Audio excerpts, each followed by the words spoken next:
Steven Universe and all associated images are property of Cartoon Network, Rebecca Sugar, and any and all other respective owners. I don't know them all. All footage in this video has been used for the purpose of critique parody under fair use.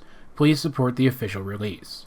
Today I want to talk about gem weapons. This theory is going to be a little simpler in some ways than some of my others, but it is definitely just as important. I've been wanting to talk about this, in fact, since the opening scene in The Answer when Rose and Pearl appear and attack the Court of Blue Diamond. That whole scene was very exciting, overflowing with tidbits for the quick-eyed and cunning theorist to pick up on, but one detail that even the least keen observers seemed to notice was that not one gem in the entire fight summoned a gem weapon. We see quartz gems attacking with their bare fists, and both Mega Ruby and Rose do the same thing. In fact, the only gem we see with any kind of weapon is Pearl, who is carrying twin swords. I have been wondering ever since I saw this why this is, and after following the evidence, there is only one conclusion that I can draw. First, however, before we get into the theory proper, I want to take a moment to define what I mean by a weapon in this case. I'm referring to gem weapon, capital G, capital W, or summoned weapon, again, capitalized. Whether or not they are treated as proper nouns in the canon is unknown, but I treat them as such because they are clearly meant to be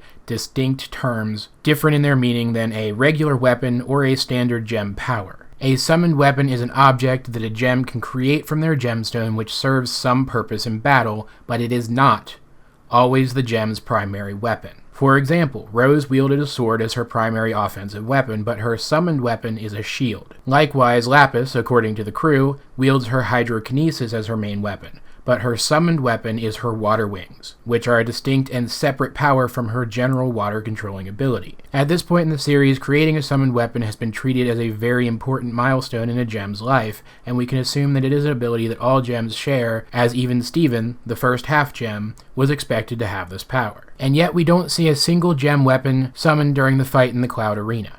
Why? Could it be that the events in the story were filtered through Garnet's point of view and were inaccurate? Well, possibly, but as I've said before, until we are explicitly told otherwise, we should assume that the events in The Answer are accurate to how things happened, and I stand by that. So where were all the summoned weapons? Well, what if I told you that they didn't summon any weapons because the ability to summon gem weapons hadn't been discovered yet? Maybe it was an ability that gems used to know about a long time ago but was forgotten by their society, or maybe it was something that was built into the gem equivalent of biology that the gems just didn't know they could do at the time. But I really think that they didn't know that they were capable of summoning weapons at the time of Rose's attack on the Cloud Arena. And I think that it was Rose and her crystal gems who discovered this ability and first, no pun intended, weaponized it. Look at it this way. On Homeworld, most gems do not possess a sense of individuality. Some of them seem to have a limited ability to make choices for themselves, but only within their caste and their designated purpose. They are still oppressed and limited, and the more common a gem is, the more she is treated like a non-entity by her superiors. However, we learn as early as Gem Glow that the summoning of a gem weapon is a very personal thing. Each gem has a different way of summoning their gem weapon by tapping into what makes them who they are as an individual. Pearl concentrates on precision and focus, two traits that she's proud to possess. Amethyst lets herself be herself, and she just does it. Garnet, the ever-serious leader, taps into the elemental forces of the universe, forces which exist within her in her component parts. And both Rose and Steven summon their shield by feeling a sense of familial or maternal love, either from others directed at them, or from themselves directed at others. As I mentioned, these are all very personal things which differ based on the individual. If we also consider that the only gems within the ranks of Homeworld which ever fight are the gems which are made for fighting, the quartzes and the rubies, which exist in large numbers, then it is unlikely that there was ever a fighting gem within the ranks of Homeworld with a strong enough sense of individuality to discover which emotion summoned their gem weapon. Then Rose and her rebels came along and changed everything. They all fought regardless of design, and they had a sense of individuality. It would have only been a matter of time before they discovered how to summon a gem weapon. Then, whichever gem discovered the ability first would teach it to the others. And soon the crystal gems would have an edge, as they would find themselves fighting armed against unarmed opponents. This explains so many things which, until now, have seemed inconsistent. It explains why the only Homeworld gems who have been shown to summon gem weapons have been around since the Rebellion.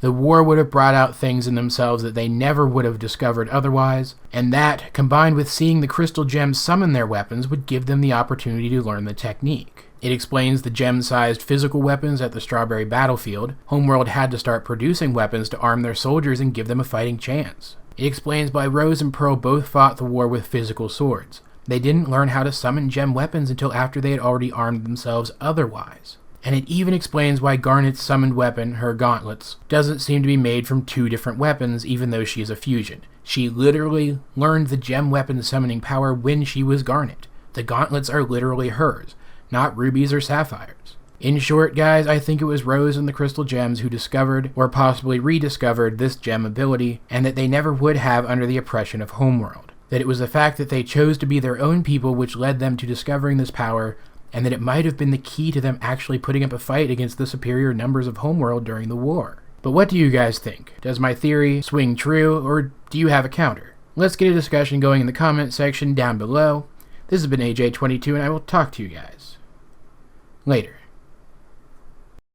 Do you have a theory idea or merely a musing about the show that you'd like me to discuss? You can head on over to my Facebook page and send me a message detailing your ideas, and if I find them interesting enough, I'll be sure to respond. Or you could head on over to my Tumblr page and send me an ask. If it's not something that I've covered before, I'll be sure to answer. If you are on Facebook or Tumblr, I also recommend that you like and or follow me there as well to keep up to date on all of my content as well as any supplementary content that I might post on either of those sites. And if you know anyone on Facebook or Tumblr who might find my content interesting, please share it with them. I'd really appreciate it.